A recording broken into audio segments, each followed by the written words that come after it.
In today's video, I'm going to teach you how to connect HubSpot with Webflow. We'll set this up by using the Webflow app marketplace to install the Zapier app.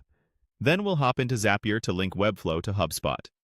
Before you start, make sure you're signed in to Webflow, Zapier, and HubSpot with the right permissions to install apps and authorize connections.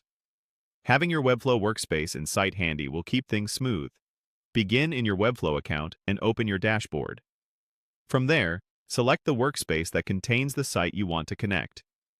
Next, open the Marketplace, then go to the Apps section. This is where you'll find integrations that extend Webflow's capabilities. Use the search bar to look up the Zapier app. When you see it in the results, select it and choose Install App. Follow the prompts to complete the install. After installation, click the option that says Connect Webflow to 8,000 plus apps. That button will take you to Zapier, where we'll build the automation that sends data from Webflow to HubSpot. In Zapier, start by selecting Webflow as your app.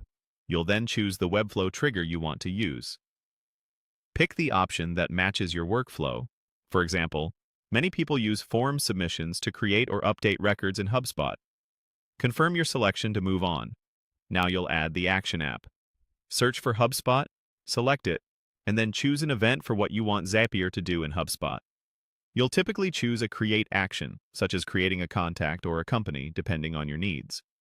This tells Zapier how to handle the data that comes from Webflow.